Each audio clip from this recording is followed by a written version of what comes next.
Como qualquer ferramenta, os resultados da inteligência artificial dependem das ações de quem a utiliza. Pessoas que fazem usos positivos dela produzirão bons frutos, já as de má índole podem causar danos profundos. E com seu poder disruptivo, essas consequências podem ser críticas. Esse foi o tema de um dos principais painéis do Web Summit Rio, um dos mais importantes eventos globais de tecnologia, mídia e inovação que aconteceu no Rio de Janeiro de terça a quinta da semana passada. Um dos problemas deriva de a IA oferecer mecanismos para se alterar a realidade ou criar mentiras muito convincentes. Isso abre incontáveis possibilidades de golpes ameaçando indivíduos, empresas e sociedades inteiras, como no caso de eleições. Como disse no painel o estoniano Karel Kotkas, que é CEO da empresa de segurança Veriff, se a confiança for perdida, ficará muito difícil continuar inovando em coisas boas na IA. Bom, felizmente a mesma IA oferece recursos para combater essas ameaças.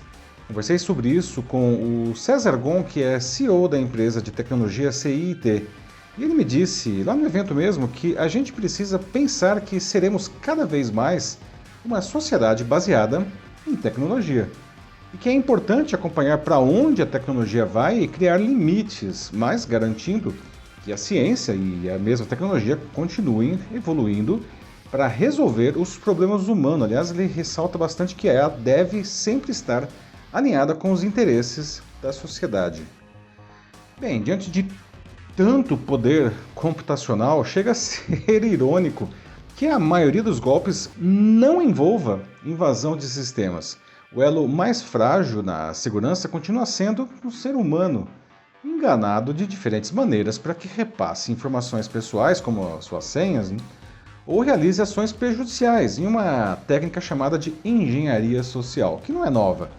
O que muda nisso com a IA é que os procedimentos para confundir as pessoas se tornam mais convincentes, difíceis de se identificar e agora atingem muita gente para aumentar as chances de fazerem as suas vítimas. Como podemos nos proteger disso tudo? Eu sou Paulo Silvestre, consultor de mídia, cultura e transformação digital, e essa é mais uma pílula de cultura digital para começarmos bem a semana, disponível em vídeo e em podcast. Bem, esse é um dos grandes desafios da sociedade atualmente. Qualquer pessoa, qualquer uma, né? Mesmo alguém que domine tecnologia, pode cair em golpes.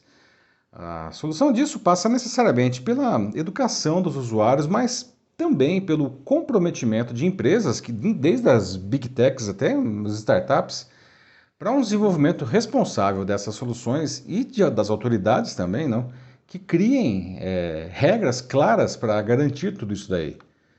E nesse cenário, técnicas tradicionais de proteção digital perdem a eficiência. Mesmo autenticações em 2 fatores, quando além da senha o usuário se autentica por um segundo método, podem expor pessoas e empresas. As companhias precisam adotar, então, abordagens em camadas, usar múltiplas tecnologias, como autenticação avançada, verificação de dispositivos, incorporação preventiva de IA, para detectar fraudes. E os dados do usuário valem ouro para os bandidos, não? Mas também são importantes para a identificação mais precisa dessas pessoas. Por isso, as empresas precisam ser transparentes sobre como serão usados esses dados para que as pessoas se sintam confortáveis em compartilhá-los com as empresas. No mesmo painel, o André Ferraz, que é CEO da empresa de identificação Incognia, disse que quando as pessoas entendem esse valor, elas podem tomar uma decisão muito melhor sobre querer compartilhar os seus dados, para terem mais segurança, né?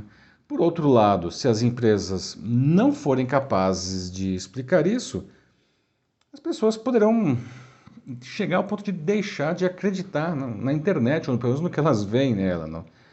Então, as grandes empresas de tecnologia têm um papel decisivo na construção dessas boas práticas e na educação do mercado, até mesmo porque elas têm muito a perder se a situação se deteriorar para um cenário de desconfiança generalizada. O Karel me explicou que É essencial para as companhias perceberem que ignorar a importância de construir confiança e segurança em seus sistemas poderia prejudicar a sua capacidade de implementar amplamente a tecnologia no futuro, e que negligenciar isso poderia resultar até em grandes repressões regulatórias e interromper o processo na criação de novas tecnologias. Bom, a inteligência artificial também potencializa muito outro câncer social que se disseminou pelas redes sociais, que é a desinformação. E o assunto foi abordado em diversas apresentações no Web Summit Rio e ganha muita força nesse ano agora, não, quando as maiores democracias do mundo vão ter eleições, não, incluindo as municipais aqui no Brasil, eleições presidenciais nos Estados Unidos e eleições gerais na Índia, que é o país mais populoso do mundo agora, não, e que, aliás, esse pleito já começou na semana passada e vai se estender por 6 semanas. E para gravar o quadro, não, as plataformas atuais de inteligência artificial tornaram muito mais fáceis, rápidas e baratas as confecções de deepfakes, uma técnica capaz de criar áudios, fotos e vídeos de pessoas realizando ações e dizendo coisas que nunca fizeram. Ela já existe, aliás, há alguns anos, mas antes exigia equipamentos caros, não, e um bom conhecimento técnico, o que a tornava o deepfake, não, uma aplicação de nicho. Agora não é mais assim, né? Em outro painel, a Renata Lopretti, que é a editora-chefe do Jornal da Globo, disse que nas próximas eleições aqui no Brasil, o maior desafio não são as imagens falsas, mas os áudios, pois com apenas 1 ou 2 minutos de voz real de alguém é possível criar um áudio falso perfeito por menos de $5 em menos de 5 minutos. Para ela, isso é crítico, especialmente no Brasil, que é o líder em troca de mensagens de áudio pelo WhatsApp. Gente, isso já está acontecendo, né? Na eleição presidencial argentina, no ano passado, não, as equipes dos candidatos que foram para o segundo turno, que foi o peronista Sérgio Massa e o ultraliberal Javier Milei, fizeram amplo uso da IA para atingir a imagem dos adversários. Em outro caso internacional, americanos receberam ligações com a voz do presidente Joe Biden dizendo para que não votassem nas eleições primárias. E por aqui, um áudio com a voz do prefeito de Manaus, o Davi Almeida, fazia ofensas contra professores. Mas tudo era falso. Os diversos agentes da sociedade precisam se unir para que a IA seja usada de uma maneira positiva, sem cortinas de fumaça que mascaram interesses de um ou de outro grupo.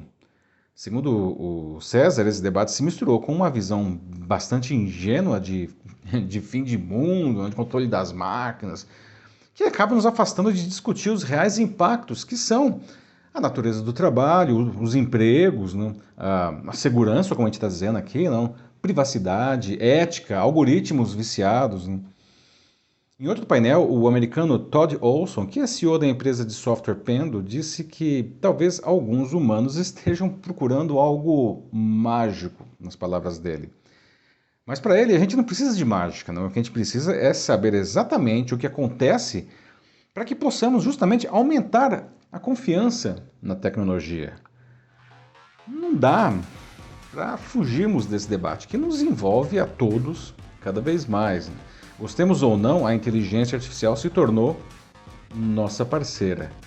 Por isso, ela precisa ser confiável e segura. É isso aí, meus amigos. Bom, aliás, você se sente seguro na internet, seja em suas atividades pessoais, seja nos negócios? Não já foi vítima de algum golpe digital? Ou talvez tenha acreditado em alguma fake news? Né? Como que a gente pode se proteger disso, pessoal? Bom, se você quiser debater sobre isso na sua empresa ou instituição, mande uma mensagem aqui para mim que vai ser um prazer conversar com vocês. Eu sou Paulo Silvestre, consultor de mídia, cultura e transformação digital. Um fraternal abraço. Tchau.